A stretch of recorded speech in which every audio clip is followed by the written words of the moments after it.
예, 후보자님, 후보자로 지명되신 것에 대해서 저 역시 축하드립니다. 네. 제가 이제 관련돼서 자료를 좀 찾다 보니까 2013년 5월 25일 날 작성하신 판사는 무엇으로 사는가라는 글이 있던데 이거 본인이 작성하신 거 맞죠? 네, 제가 작성했습니다. 예, 이 글을 제가 읽어보면서 거칠게나마 좀 정리를 해보니까 네. 판사에게 요구되는 덕목으로 크게 두 가지를 말씀하고 계신 것 같아요. 네. 첫 번째는 브레이트의 글을 인용하면서 네. 불의를 묵과하진 않아야 된다를 네. 강조하셨던 것 같아요. 네. 그러니까 브레이트가 불의를 저지르지 않는 것이 좋지만 그보다 더 중요한 게 불의를 묵과하는 것이 옳지 않다고 강조하는 일이다. 이렇게 네. 얘기하는 것을 언급하시면서 근데 판사들도 가끔 불의를 묵과하는 삶을 산다. 네. 불의를 묵과하면 안 되겠다. 이런 글을 쓰셨어요. 그죠? 네. 네. 그래서 그걸 하나 강조하셨고 또 보니까 어떤 말을 쓰셨냐면 성찰하는 삶이 필요하다. 네. 특히 다수의 삶에 대해서 내가 무관심한 것 아니냐. 네. 또 다수의 삶에 대해서 내가 무심하거나 무지한 것 아닌가에 대해서 성찰할 필요가 있다라고 글을 쓰셨어요. 네. 맞죠? 네, 맞습니다. 그래서 크게 이제 법관이 좋은 판결을 내리기 위해서는 불의를 묵과하지 말고 그다음에 다수의 삶에 본인이 얼마나 가까운 것을 끊임없이 성찰하면서 지내야 된다. 네. 그래서 뭐 그 방법으로 뭐 독서나 체험도 얘기하시고 막 하셨던 것 같습니다. 네. 요 글을 읽으면서 제가 들었던 그리고 또 이 글 자체에도 언급돼 있었던 부분이 있어서 여쭤보겠는데요. 특이한 게 그 법원의 신뢰나 또는 재판의 신뢰를 높이기 위해서 해야 될 방안 중에 하나로 언급하고 계신 게 정관예우를 없애야 된다라고 써놓으셨어요, 이 글에. 네. 기억나십니까? 네, 기억납니다. 그럼 후보자는 정관예우가 법안에 있다는 겁니까? 대부분의 네. 대법관 후보자나 헌재재판관 후보자 중에 판사 출신 분들에게 제가 여쭤보면 정관예우는 없다고 대답을 하세요.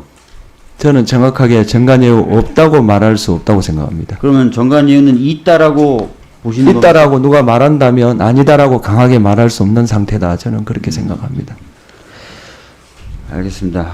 정관예우를 언급하셨고 그 다음에 또 무슨 얘기를 하셨냐면 하지 말아야 할 일 중에 하나로 현실 정치에 관여하는 것을 언급하셨어요. 제가 그 글을 쓴 목적입니다. 네, 그렇죠. 네. 그래서 제가 여쭤보고 싶은 건 아까 불의를 묵과하면 안 된다고 하셨는데 방금 답변하실 때도 정관예우 없다고 할 수는 없다. 네. 이게 참 어려운 얘기인데 사실상 느낌적으로는 정관예우가 있는 것처럼 느껴진다는 표현이신 것 같은데 불의죠. 네. 불의죠. 네. 그걸 없애기 위해서 후보자는 어떤 노력을 하셨습니까? 저는 그 창원지방법원에서 형사부장으로 있을 때 양형 기준을 만들었습니다. 화이트 칼라 범죄에 대한 양형 기준을 만들어서 전국적으로 보급하는 데 앞장섰고요. 그 다음에 제 자신이 항상 그 제대로 하고 있나에 대한 끊임없는 성찰을 했습니다. 네. 두 번째로 현실 정치에 관여하는 거라는 부분에 대해서 하지 말아야 될 것이라고 얘기하셨고 네. 또 이 글에 보면은 박시환 전 대법관이 과거에 공안 사건 관련해서 무죄 판결을 했더니 저 멀리 임명된 6개월 만에 저 멀리로 인사제에 네. 배치되더라. 네. 이런 일이 정말 있어서야 되겠느냐라는 글도 나와 있는데 네. 최근에 정치에 관여하려고 했었던 사법농단 네. 또 그 사법농단 과정에서 벌어졌던 후배 법관들의 인사 불이익 조치들 알고 계실 겁니다. 예를 들어서 송모 판사의 경우에는 법원 내부에 비판적인 글을 게시했다는 이유로 본인이 희망하지도 않은 격오지 법원에 배정이 됐었고 비슷한 처우를 받은 두세 명의 판사들이 양승태 전 대법원장의 공소장에 등장하고 있어요. 그런 사실들을 혹시 알고 계셨습니까? 이야기 들으신 적 있으세요? 듣지는 못했습니다만은, 예. 하여튼 지금 재판 진행 중이라서 제가 좀 말씀드리기가 곤란합니다. 좋습니다. 그러면 가정법으로 여쭤보겠는데 이런 일도 불이겠죠? 만약에 있다 그러면. 있다면 불입니다. 그렇죠? 네. 근데 이런 일들에 대해서 앞으로는 반복되지 않아야 된다는 생각 네. 또 그것은 불이기 때문에 묵과해서는 안 된다. 판사들은 묵과해서는 안 된다는 확고한 철학을 갖고 계신 거죠. 네. 저는 이후에도 그런 철학은 바뀌어서는 안 된다고 생각합니다. 네. 본인이 헌재 재판관이라는 막대한 권한을 가지게 된다 하더라도 방금 말씀드렸던 불의를 묵과해서는 안 된다.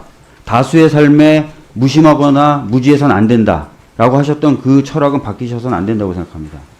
예, 된다면 그렇게 하겠습니다. 예. 예, 우리법 연구에 관련돼서 저도 짧게 여쭤보도록 하겠습니다.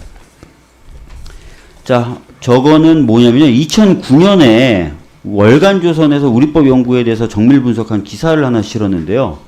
네. 저 기사를 보면 이런 표현이 나와요. 인터뷰 기사인데 우리법 연구의 내부 분위기는 어떻습니까? 라는 질문에 답을 했던 사람이 뭐라고 얘기하냐면 어떤 행동을 할 필요가 있을 때 개인적 차원에서 각자 판단해서 행동하는 것이지 연구의 차원에서 한 것은 전혀 없습니다라고 얘기합니다. 어떤가요? 아까 제가 말한 겁니다, 저게. 본인이 제가 인터뷰한 겁니다.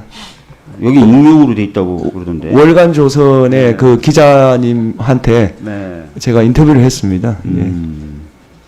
그러니까 2009년부터 본인은 그렇다면 우리법 연구에는 어떤 단체 행동을 하는 학회가 돼서는 안 된다고 생각했던 거군요. 그렇습니다. 저는 우리법 연구의 차원에서 뭘 하는 거를 아주 싫어했습니다. 단체 차원에서의 집단 행동을 각자 해서는 안 알아서 된다고 하는 것이지. 2009년부터 생각을 해왔다. 네네. 예. 제 회장으로 있는 동안에는 학술 연구 단체성을 강화하자 그렇게 제가 강조했습니다. 2009년에 인터뷰한 거니까 약 10년 전 인터뷰인데도 네.